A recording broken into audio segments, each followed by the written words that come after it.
Hello guys, welcome back and welcome to 5th Generation Hobby Shop. So meron tayo ngayon na i-review and iti-test na unit. So ito po ay Crossman 2240 airgun pistol, bolt action pistol. Ito po ay unit ni Sir Samuel. Okay, shoutout po kay Sir Samuel. Sir, ito na po ang inyong unit. I-unbox na natin. Ito po ang Crossman 2240 bolt action. So this is caliber 22 airgun pellets, CO2 powered. Titingnan na natin yung loob. Ayan. So, ito na yung unit.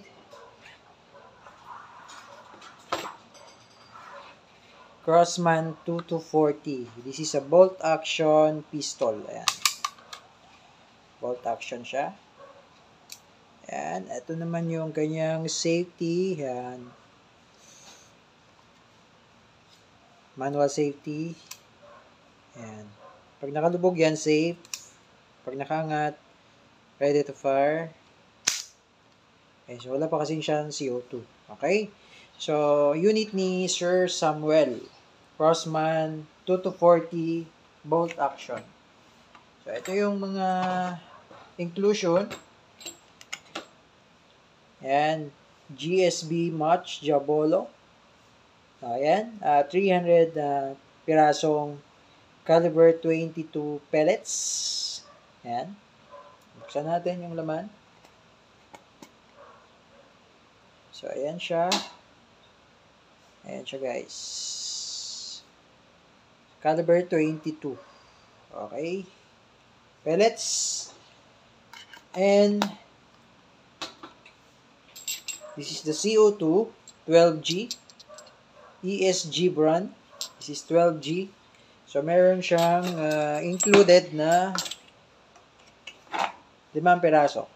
Okay, 5 piraso yan. And, of course, the manual. The owner's manual. Merong English. Yan. Sa English. And meron ding, I don't know if what is the language. Parang ano eh. Kung maintindihan eh. Yan. Dalawang manual yan. So, ngayon, ganito po ang paglalagay ng CO2. Okay, so, but before tayo maglagay ng CO2, much better kung malalagyan natin siya ng silicone oil.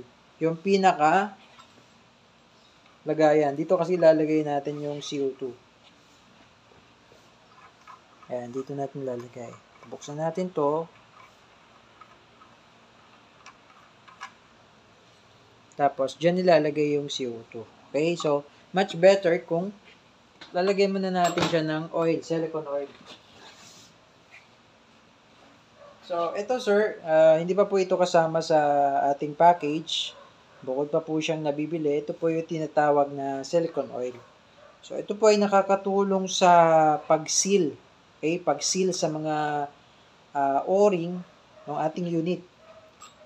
So, before natin siya lagyan ng CO2, patakan natin. Ayan.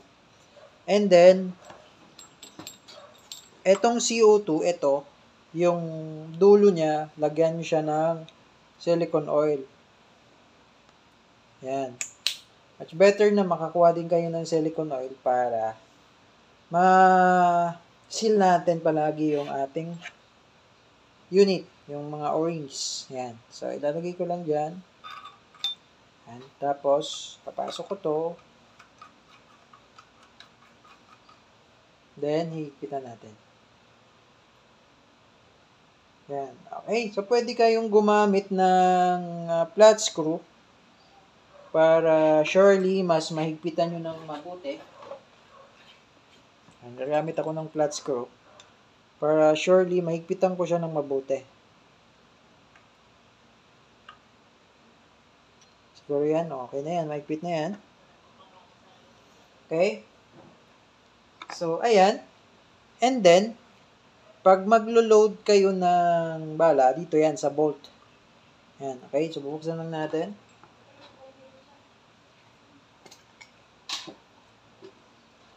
Babawasan lang natin ng 1 piraso. Okay? So, pag kasan nyo lang, then ito yung bala, ito yung back, ito yung head. Yan yung head, ito yung back, may butas. Pasok nyo lang dyan. Yan. So, kailangan mag-fit. Yan. Okay, so ready to fire. So, ano to bolt action. So, kada putok, kasa, lagay ng bala, putok. Okay? So, safe muna natin for sure. Okay? So, yan. Crossman 2 to 40 bolt action caliber 22 airgun pellets which is unit ni Sir Samuel. Okay? So, ngayon, mag-i-experiment tayo. So, every time na magte-test kami ng airgun, hindi pwedeng hindi namin i-test yan sa bote. So, ngayon, mag-i-experiment time tayo. Kuha lang ako ng target. Okay guys, meron ako ditong makapal na bote to. Okay? Bote ng Red Horse. Makapal na bote talaga to. No? Yung bote na yan, hindi basta-basta nababasag ng airsoft yan. Okay? So, ngayon, malalaman natin dito sa Crossman 2 to 40. Okay? So, lalayo lang ako. So, experiment time. Magkakalat tayo ngayon. Yan. So, ang layo ko dyan from the target, mga 2 meters away. Ang gagamitin natin, itong unit ni Sir Samuel. Crossman 2 to 40. Bolt action, caliber 22, airgun pellets. So, airgun pellets. Okay? So, tingnan natin, no? Make sure lang may eye protection tayo, no? Importante yung eye protection kapag gagamit tayo ng ganito. Okay? So, tingnan natin, walang basag yung bote. So, ngayon, unang putok. So, tingnan nyo pong maigi. Okay? Ready to fire. Teka, naka-safe pala. Okay, so ayan. Ready to fire. Okay, firing.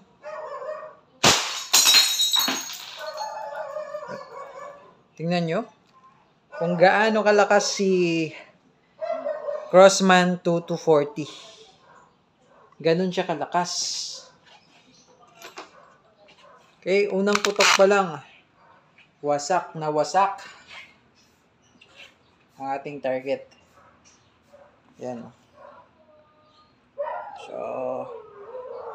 siguro naman, doon na natin kumbaga, obvious naman na talagang malakas si Crossman 2 to 40. Yan. Bolt action. Yan. Ngayon, magkakasa tayo ulit. Dudurugin natin yung Red Horse na yan. Sorry guys, medyo maingay lang yung aso. Ayan, so magkakasa tayo ulit. Tapos ito yung bala. Lalagay lang natin dyan. Talagang malakas tong unit na to at talagang pwede na tong pang-hunting talaga. Ayan. Okay, so ayan. Tirahin natin yung base ng Red Horse. Dudurugin pa natin lalo yan. Okay? Ready to fire. Firing. Grabe, nagtalsikan yung mga bubog. Lagot ako nito kay boss. Nagkalat ako dito. Ayan, no? Oh. Tumalsik dun yung bubog sa laptop. Joke lang. Okay, so ayan guys. Unit ni Sir Samuel. So, talagang malakas. Malakas talaga siya. Okay, so ayan boss. Sayang naman kung tatanggalin namin yung CO2. So, CO2 na yan, hindi namin tatanggalin yan sa unit. So, dadating yan sa inyo na may CO2 pa. Okay, so yan Sir Samuel. Okay na yung unit nyo sir. Kung mayroon pa po kayong question regarding sa inyong order, message lang sa aming Facebook page, 5th Generation RV Shop. Thank you and have a nice day.